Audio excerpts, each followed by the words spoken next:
So if I told you there are a lot of Old Norse words in English, what's the first kind of word you would think about? So not Thor. Well, Thor counts, right? It's a word from Old Norse, it's in English. Hammer? No, but that's a close cognate in both. The Old Norse word is hamar. Maybe a weapon? I don't know if there's any weapon words you borrow from Old Norse. How about husband? Uh-uh. Yeah, but wife is Old English. Weave. Yeah, give, get, they, them, take. Those are all Old Norse words.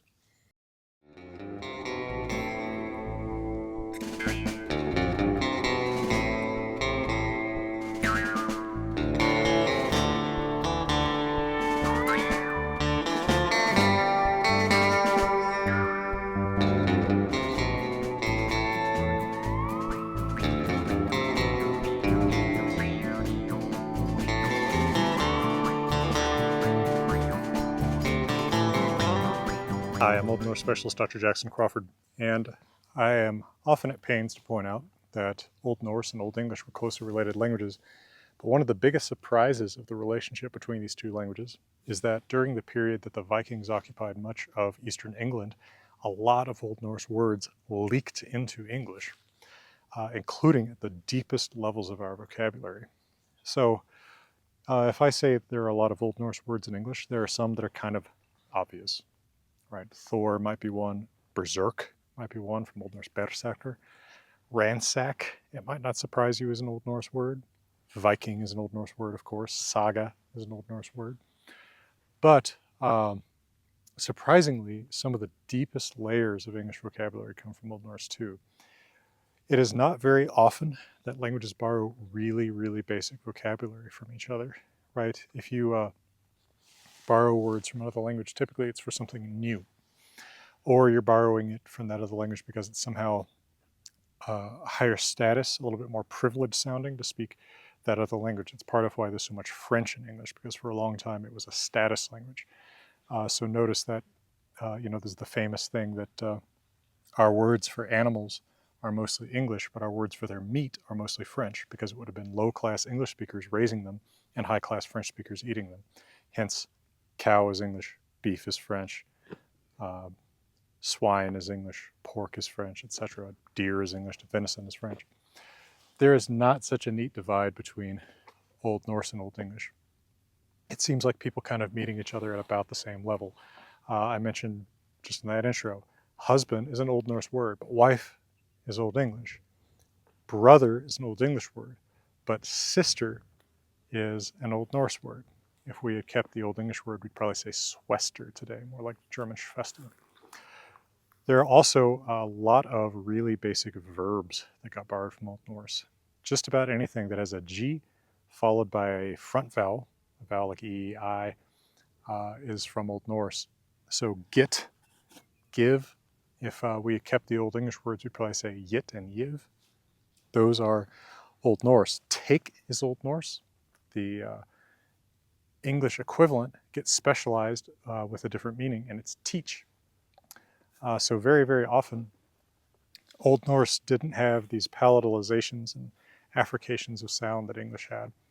Sometimes later, those changes have actually happened in the Scandinavian languages, but they hadn't happened in the Old Norse period yet. So an example is English skid. That is an Old Norse word. Any word in English that starts with ska is not a native English word, because in Old English, all skas became shus.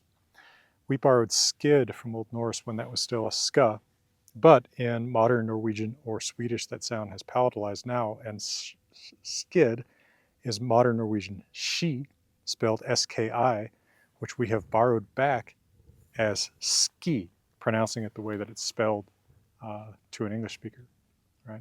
So ski, skid, actually from one common root, one single common Old Norse word, right? You skid on skis. Let me talk for a minute about my friends and partners at Grimfrost and about my classes on Zoom, and I'll be right back to talk about a little bit more of this stuff. Let me interrupt this video by telling you about some ways you can support this channel.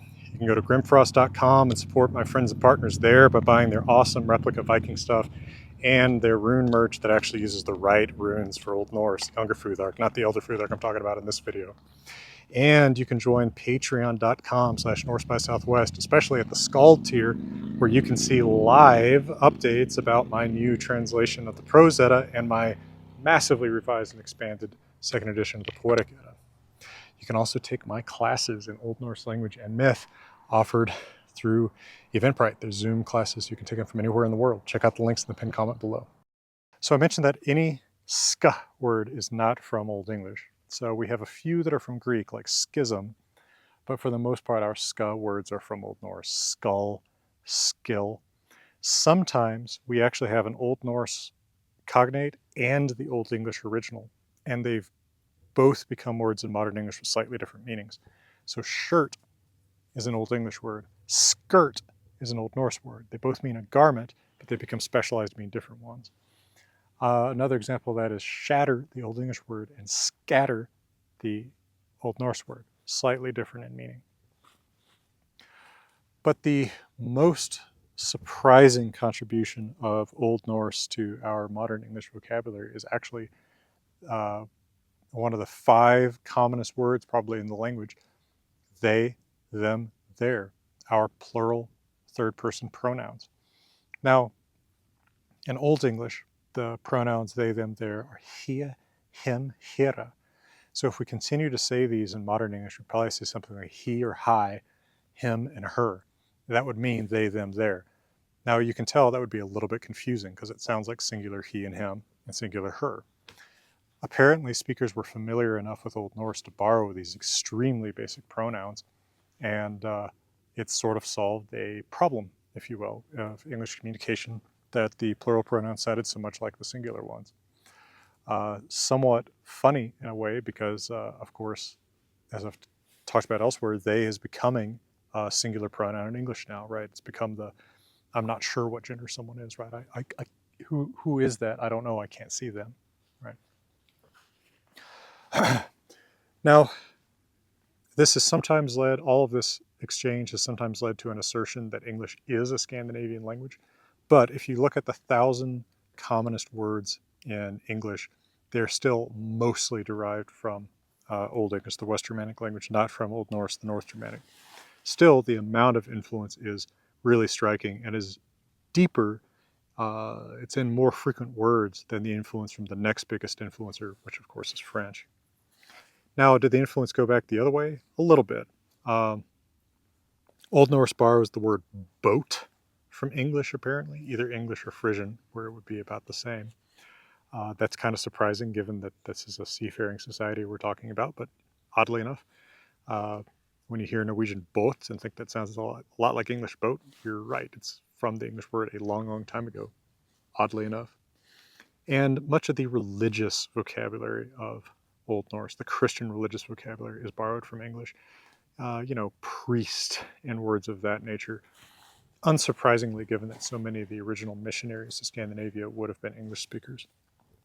It's also worth noting that when you look at Icelandic today, and you see those letters thorn and eth, the one that looks kind of like a P with an extra branch, and then the eth, to a lot of people, it looks like an O with an X over it.